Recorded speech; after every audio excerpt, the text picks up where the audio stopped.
Very good morning, dear 10th class students. So, dear students, today once again we continue our first chapter of mathematics, real numbers, and we almost completed our exercise 1.1, 1.2, and 1.3 in our previous classes. So, come to the exercise 1.4. But before starting this exercise, first of all, I would like to introduce some important points related to this exercise. So understand and see very carefully, dear 10th class students. Number one is your terminal or non-repeating decimal expansion. अब ये terminal और non-repeating decimal expansion का मतलब क्या है बच्चों?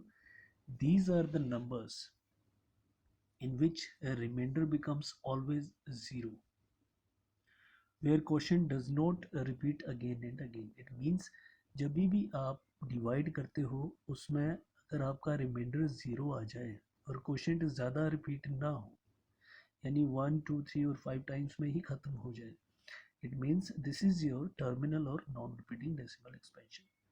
For example मैंने 10 को 2 से डिवाइड किया, so 2 5 are 10 and our remainder become 0. So this is our terminal और non repeating decimal expansion. Already you have to did in class 9th I think. So but इसमें जो मेन एग्जांपल है, जो formula है, जो identities है, वो आप लोगे 2 raise to the power m multiply 5 raise to the power n. इसका मतलब ये है चाहे आपके पास 2 रेज टू द पावर 0 हो multiply 5 raise to the power कुछ भी हो, या आपके पास 2 रेज टू द पावर 3 हो मल्टीप्लाई 5 रेज टू पावर कुछ भी हो 0, 5 रेज टू द पावर 0, आपको मेन आइडेंटिटी चाहिए 2 raise to the power m multiply 5 raise to the power n में, इनमें किसी भी नंबर में. तो अगर आपके पास ये आइडेंटिटी है, it means this is your terminal और non repeating decimal expansion. Second is your non terminal और रिपीटिंग डेसिमल एक्सपेंशन. अब नॉन टर्मिनल और रिपीटिंग डेसिमल एक्सपेंशन का मतलब क्या है? These are the numbers in which remainder does not become zero where quotient repeat again and again. अब non terminal या repeating decimal expansion का मतलब है, मान लो आप कोई भी नंबर्स डिवाइड करते हो तो उसमें आपका रिमाइंडर जो है ज़ीरो नहीं आ रहा और क्वोशिएंट बार बार रिपीट हो रहा है. फॉर एग्जांपल 10 को आपने 3 से डिवाइड किया तो इसका क्वोशिएंट रिपीट होता रहेगा आगे आगे तक और रिमाइंडर भी इसका चलता रहेगा आगे तक, ये कभी भी ज़ीरो नहीं होगा.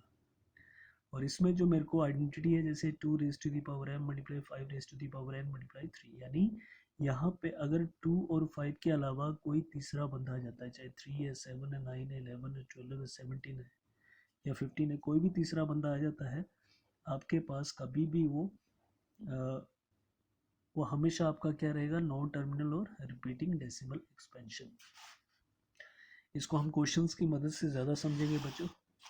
तो सबसे पहले यहाँ पे देखिए एक्सरसाइज 1.4 में क्वेश्चन नंबर फर्स्ट देखिए, without actually performing the long division state whether the following rational numbers will be terminating decimal expansion और a non terminating repeating decimal expansion. तो हमें ये रैशनल नंबर्स दिए हैं बच्चों, जैसे 13/3125 है. तो इन नंबर्स को हमने विदाउट डिवीजन मेथड यूज़ करके या डिवाइड करके, डिवाइड किए बिना हमने इसे टर्मिनेटिंग और non terminating decimal expansion find out इसमें निकालना है या फाइंड आउट करना है.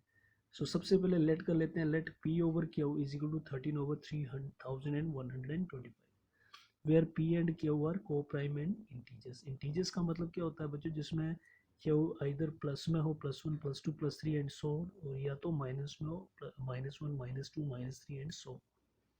यहाँ पे q जो है +3125. अब मैं क्या करता हूँ, लेट कर लेता हूँ p को 13 और q को लेट कर लेता हूँ 3125. अब साइड में इसके प्राइम फैक्टर मेथड यूज़ करता हूँ 3125 का, तो 5 625 जा 3125, 5 125 जा 625, 5 25 जा 125 एंड 5 5 जा 25, 5 1 जा 5. तो मेरे पास क्या आया? 5 कितने times? 1 2 3 4 and 5. So we have 1 2 3 4 5 times 1 2 3 4 5, so 5 raised to the power 5. और मेरे पास अब इक्वेशन नंबर फर्स्ट क्या बनी, क्यू इज इक्वल टू, अब यहाँ पे सिर्फ 5 है, 2 है नहीं मेरे पास, और आइडेंटिटी में मेरे को साथ में चाहिए क्या बच्चों, 2 भी चाहिए 5 भी चाहिए, 2 raise to the power m में, 5 raise to the power n में। तो यहाँ पे मैं क्या करूँगा, 2 तो है नहीं, तो 2 रेस्ट टू दी पावर 0 लिख देता हूँ, क्योंकि 2 रेस्ट टू दी पावर 0 का मतलब क्या होता है, equal to 1।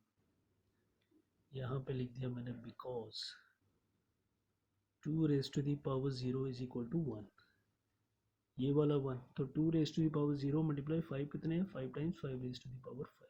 This is equation number first.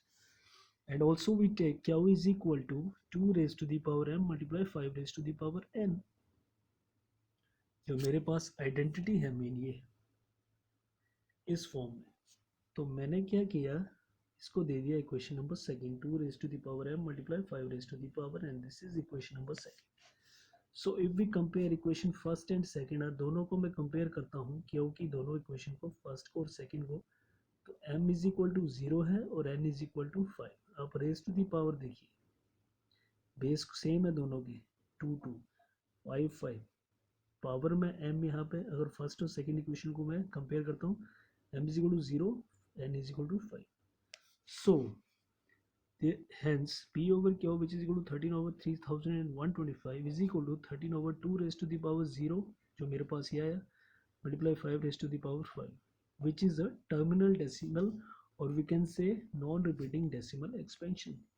क्योंकि मेरे को इन दोनों में तो चाहिए था, ये कोई तीसरा बंदा तो है नहीं यहाँ पे, सिर्फ 2 है या 5 है। नेक्स्ट क्वेश्चन करते हैं, ज़्यादा समझ आएगा। सेकंड पार्ट देखिए, suppose 17 over 8, so let p over q is equal to 17 over 8 where p and q are co-prime integers।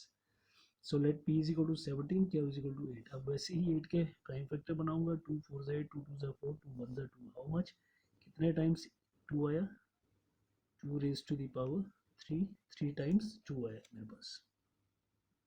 Clear है, तो कैसे लिखूंगा, q is equal to 2 raise to the power 3। अब यहाँ पे 5 है नहीं, तो यहाँ पे मैं क्या लिख सकता हूँ, because 5 raise to the power 0 is equal to 1। तो मेरे को 5 भी चाहिए था, तो 5 था नहीं, जैसे ऊपर 2 चाहिए था, 2 नहीं, 2 था नहीं, अब यहाँ पे 5 नहीं, तो multiply 5 raise to the power 0 लिख दिया, equation number first. But we take q is equal to 2 raise to the power m multiply 5 raise to the power n, equation number second. इसमें तो मेरे को चाहिए, क्योंकि ये आइडेंटिटी है टर्मिनल और नॉन रिपीटिंग डेसिमल एक्सपेंशन की।